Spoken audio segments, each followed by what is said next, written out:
E o Domingo Espetacular vai mostrar agora a investigação sobre a morte do cachorro Orelha. Um caso de extrema crueldade que causou comoção e revolta em todo o Brasil, inclusive no mundo inteiro. No dia 16 de janeiro, recebi uma informação de que um cachorro era chamado de Orelha. Ele estava embaixo de um carro, aqui, agonizando. O laudo atestou ali lesões na região da cabeça, né, que seriam compatíveis com instrumento contundente. E os suspeitos seriam adolescentes. Ele jamais faria isso com um cachorro. O que você vai ouvir a seguir é forte e descreve as consequências de uma violência extrema. O laudo médico é preciso. Lesão grave na região da cabeça, principalmente na face esquerda, com inchaço em grau grave, inchaço do olho esquerdo, sangramento na boca e no nariz e possíveis fraturas na mandíbula e maxilar. No primeiro momento eu achei que ele estava morto também. Quem encontrou o cachorro foi a Fátima. E aí o veterinário me disse, para mim ele não é atropelado e sim espancado. E aí ele me mostrou a situação e que esse cachorro não foi espancado dia 5, ele já tinha 2 ou 3 dias de espancamento. Orelha morreu por causa dos ferimentos. E foi feita eutanásia, porque estava muito mal. Um dia depois da morte do Orelha, outro animal também foi encontrado com sinais de tentativa de afogamento no mar. É o Caramelo. Caramelo! Ele foi socorrido por moradores da Praia Brava e sobreviveu. Caramelo foi adotado pelo delegado-geral da Polícia Civil de Santa Catarina, Ulisses Gabriel, e está bem. Eu, minha esposa e a minha filha já tínhamos um outro cachorro adotado, um chow-chow. Agora a gente está adaptando ele na nossa casa para poder dar uma vida de qualidade para ele.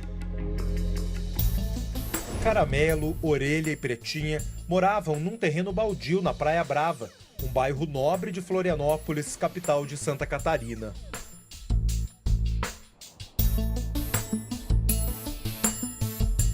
Os 3 viviam nas ruas e recebiam os cuidados dos moradores da região. O Orelha era aquele cachorro que chamava, ele ia, ele era muito dado, sabe? Estava sempre feliz, toda aquela coisa, protetor, ele sempre protegeu a preta. Orelha e Caramelo foram agredidos à noite. Eu senti falta dele na rua onde ele ficava. Aí saiu o comentário, ó, mataram o Orelha. Estes vídeos feitos pelos moradores do bairro mostram como Orelha, Caramelo e Pretinha conviviam com as pessoas. E deixa eu ver seu machucado como tá. A morte violenta de Orelha deixou os moradores da praia em choque. O que me moveu fazer o BO, ir atrás de saber o que fizeram com o cachorro, foi por amor a ele. Saber por que fizeram isso, quem fez, como foi. Aonde? Quando? Por ser um cão comunitário, o Orelha não ficava somente aqui nas casinhas. Esse daqui era um trajeto frequentemente feito por ele. Ele saía daqui e ia até a praia, que fica a poucos metros de distância. Por enquanto, a polícia diz que não há imagens das agressões, mas essa é uma região com muitas empresas e moradias. Os investigadores tiveram acesso a mais de 1.000 horas de gravações de câmeras de segurança que estão sendo analisadas. Desde o último momento que ele foi visto bem até quando ele foi levado ao atendimento médico veterinário, nós tínhamos 72 horas para análise de 14 câmeras de monitoramento, tanto públicas quanto privadas. Na linha do tempo que foi fornecida pelos delegados, no dia 11 de janeiro, os adolescentes estariam envolvidos em outros 2 atos infracionais. Na sequência, teriam ocorrido alguns fatos, como um furto praticado também por adolescentes em um quiosque existente na Praia Brava, ofensas contra um trabalhador, um porteiro que exerce as suas funções nos condomínios, e também essa situação envolvendo a coação do curso do processo e, por fim, a colocação de uma bomba e uma explosão nas imediações de uma residência na Praia Brava.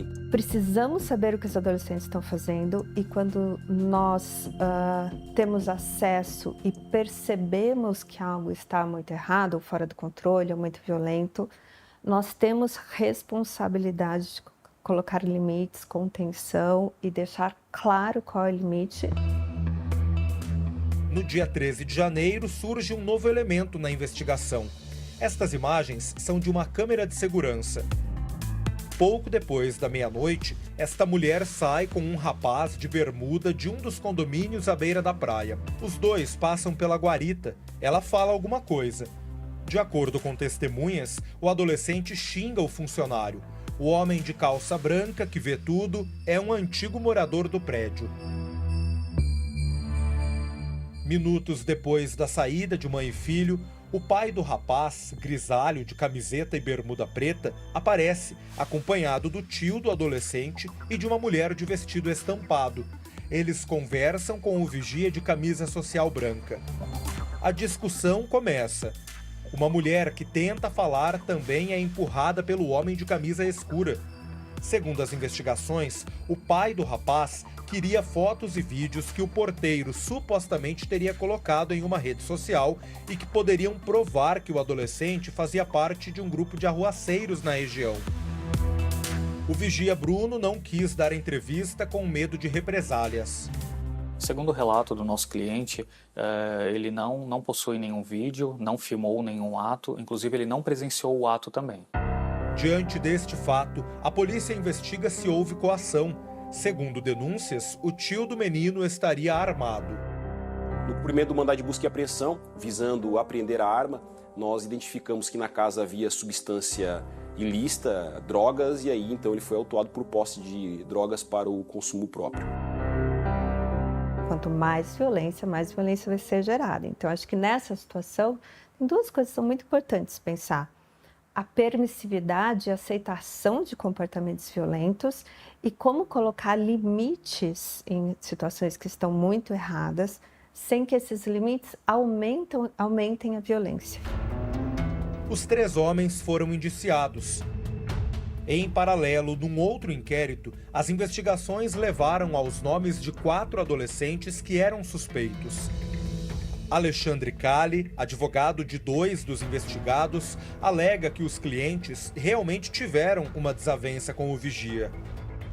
O porteiro teria enviado um áudio informando que parece que os adolescentes teriam causado a morte de um cão e maltratado outro. Eu conversei com esse adolescente e esse adolescente veemente falaram comigo que não tem nenhum fato relacionado à agressão aos animais, inclusive eles possuem animais de estimação. A polícia recolheu as roupas e os celulares de 2 dos adolescentes. Outros 2 estavam em viagem para comemorar a formatura do ensino médio. Quando eles chegaram no aeroporto, nós fizemos então a apreensão dos seus telefones celulares e também de outros objetos que possam aí auxiliar na elucidação desses fatos. No dia seguinte, sexta-feira, eles foram ouvidos. O advogado de 2 dos rapazes investigados diz que ainda faltam provas de que a responsabilidade pela morte de Orelha seja dos adolescentes. Os adolescentes que, porventura, estivessem perturbando a ordem pública, causando danos a algum estabelecimento que seja público ou privado, é bem diferente do que torturar e matar um cachorro que era querido por todos. Por isso que nós, não só os familiares como os adolescentes, somos os maiores interessados em também apurarmos a verdade. Esta imagem, obtida com exclusividade, mostra um dos adolescentes investigados na beira da praia na manhã do dia 4. Nessa data, Orelha teria sido morto. Ele está acompanhado de outra adolescente. Os investigadores já tiveram acesso ao registro e convocaram a testemunha para prestar depoimento. A polícia descartou a participação de um dos adolescentes. Ele passou da condição de réu para testemunha. O Domingo Espetacular conversou com a família do adolescente que foi retirado da investigação. Menino de 15 anos.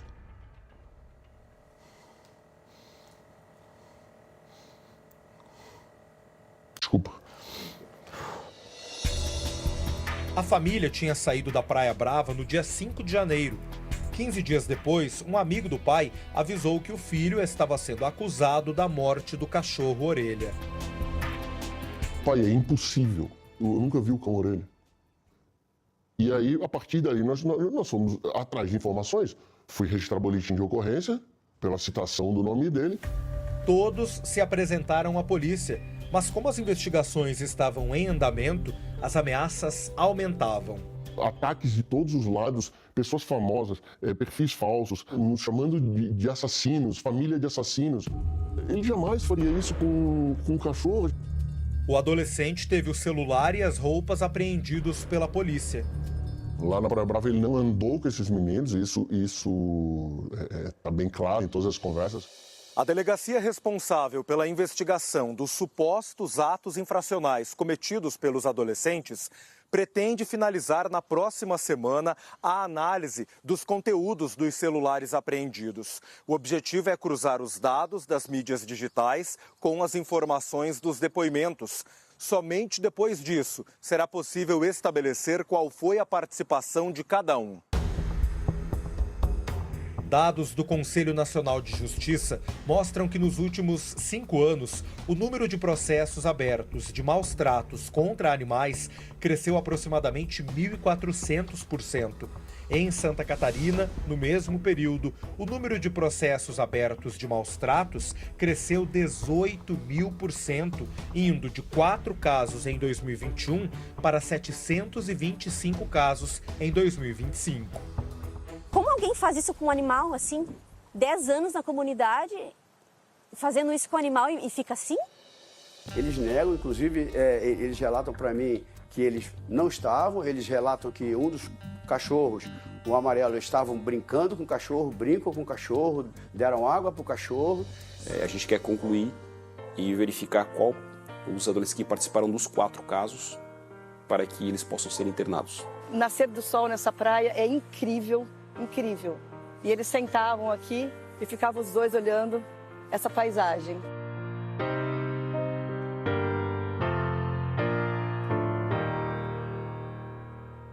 Quem são os verdadeiros irracionais? É a pergunta que fica. Esse caso do cachorro Orelha realmente precisa ser investigado a fundo e os responsáveis punidos de acordo com a lei. Injustiça e flagrantes como esses precisam acabar. Hoje, brasileiros de várias partes do país foram às ruas para pedir justiça pelo cachorro Orelha. Em São Paulo, uma multidão se reuniu ainda pela manhã na Avenida Paulista, carregando cartazes e os participantes, inclusive, pediram o fim da violência contra os animais. Em Florianópolis, cidade onde Orelha foi morto, um pequeno grupo se concentrou na Beira-Mar, norte. Alguns manifestantes levaram seus cães ao protesto. As ruas de Belém foram também tomadas pela população e muitos animais participaram do ato. Na capital baiana, o Farol da Barra foi o local escolhido para os manifestantes pedirem por justiça. A indignação pela morte de Orelha mobilizou ainda diferentes protestos em outras cidades pelo país. Vale lembrar que para muitos casos de maus-tratos, como o do cão Orelha, a lei prevê pena de até 5 anos de prisão. Se os agressores forem menores de idade, eles ficam sujeitos a medidas socioeducativas, previstas no Estatuto da Criança e do Adolescente.